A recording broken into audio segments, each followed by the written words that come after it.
Welcome back. Let's talk about what's been playing out in South Africa, back and forth, the match and all of the xenophobic issues, whether it's Afrophobic or xenophobic. Well, we have someone who lived in South Africa.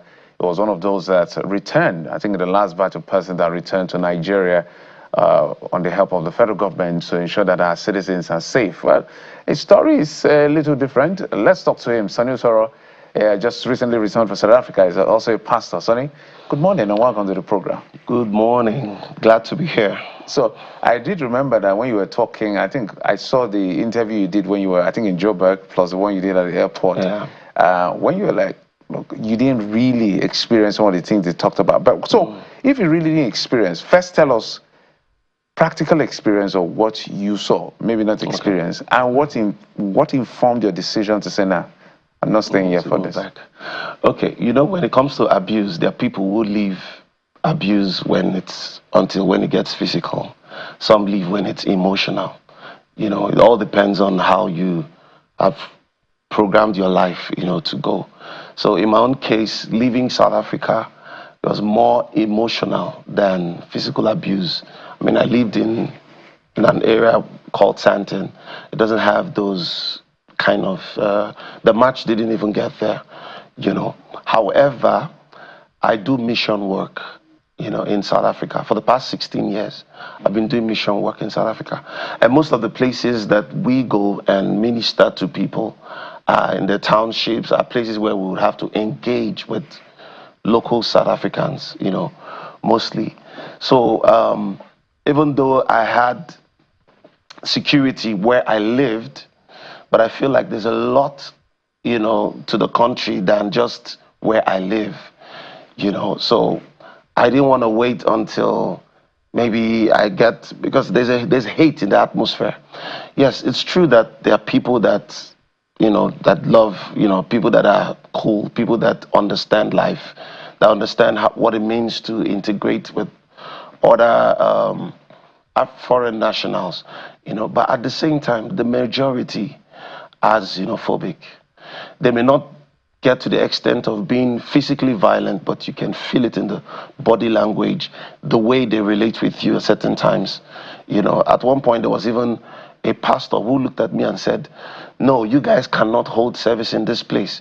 You bring your strange churches from outside South Africa, you know, down here. And this is a pastor of a church, you know, and we were having a service. I said to him, I said, you're my brother. He said, no, you're not my brother, you know. So I've had all of those things. The moment they see that you're Nigerian, especially, they feel threatened. They feel like you want to take over their members. You know, it's happening in the business sector. It's also happening in ministry as well, too. You know, so there are those of them that feel threatened, like you can't really, relate with them, you know, at the level you want to relate with them. What exactly is our offense, let me ask? What exactly is our offense as Nigerians? What have we done? I mean, there are reports of, oh, maybe Nigerians are too loud, Nigerians spend more, with arrogance, for drugs, on documented papers and all of that. But Okay, to make this, to put this to a more balanced perspective, there are actually a lot that Nigerians do that's wrong in South Africa. Let's talk about the drugs, first of all. There's a lot of drug dealers who are Nigerians, and some of them get to the extent of putting young South African ladies in and using them as slaves, like for prostitution. Wow. You know, and some of those, we call them, yes, we call them heartless hustlers. You know, they have these places and they get these young ladies to become addicted to the drugs. So even while they are making money for them, they are also using the money they get to get drugs from them as well. You know, and it's very terrible. But I believe from the records, most of the people that bring it into the country are not Nigerians. There've been a lot of big drug bust, and they happen to be South Africans. So the sponsors may be South Africans, but the couriers within South Africa are Nigerians. Mostly Nigerians and some other foreign nationals. Okay. So, and then white people as well too. From, well, I don't want to mention any country, bring it into the country. So what the Nigerians do mostly are the ones who move the drugs within the country. And I think part of it, from some of these drug dealers that I've spoken to, one of them, I met him in Cape Town in 2013. He looked at me and he said he had a 2-1 in mechanical engineering, but he cannot get a job in South Africa, because what South Africa does is they put their citizens first, unless it's in critical skills like scarce resources. There, they consider people from outside, So they put their citizens first when it comes to employment. So over the years, getting a job gets harder. They make the system tougher. They used to have a general work visa that was rolled off. They started only issuing business visas and the critical skills visas, and of course the volunteer work visa. So now with the business visas, it even comes with a condition. So it's either you are bringing in at least 5 million rands as a capital. You're able to prove that you've got 5 million rands, or it's a business that you're running with a South African citizen as a partner. So before you can get a business visa with a life partner. So they've made the system. Over the years, it gets harder and harder. They even made it hard for, before, if you're born in South Africa as a born by 2 non-South Africans, you could become a citizen by birth. All right. But that was rolled off as well too.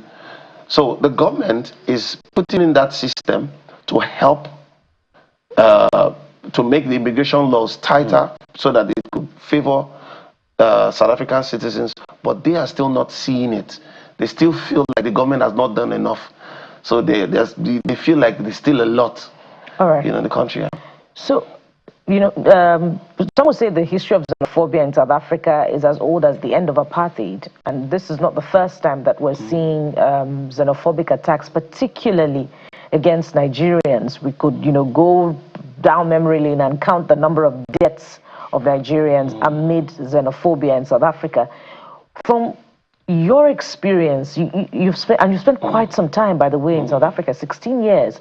So from your experience, what was different about this round of xenophobia? You started with reports about some people of a particular ethnic group in Nigeria, in South Africa, organizing what some misinterpreted to be, not acceptable in another country, not their own. And then it snowballed into something bigger. So what exactly was different about this round of xenophobia? Okay, from my observation, I personally think the advent of the social media has, contributed a lot to it, because I think people are more aware of things spread faster now than it did back in the days, and they become more organized, because they're able to reach more people. And part of it also, I think, could be the trigger from what happened when an Igbo king was being, I don't know if it was a coronation or so, in the Eastern Cape, because this came up right after that happened, and there was some serious issues. There were it sparked up the whole thing before it now got to this stage, So I think those two things, must have contributed to this, and because people are more aware and people are more informed, so they're able to spread their message across to their people, especially with TikTok. Yeah. All right, so we're totally out of time. So do you have any plan to go back as a person? Any plan? Moving back to South Africa, no. So yeah. Personally, I wonder what will happen to your ship there. But what about your investments, the things that you've built over the years? How much have you lost as a result of this big decision? Okay, my stay in South Africa was mostly on missionary basis. So every other thing I did was more of what I run personally as a business, as a visual artist, and painting and all that. So I wouldn't say I've lost much, when it comes to that, But like you asked, ministry-wise, most of our work was missionary until it was recently that we started as a church. And then we're meeting, we're, growing to a certain stage. And when the whole pressure got to this level, I told them, you're going to have to find a good church, and get planted in. Yes. Wait 10 seconds on this. Did the government do enough for you?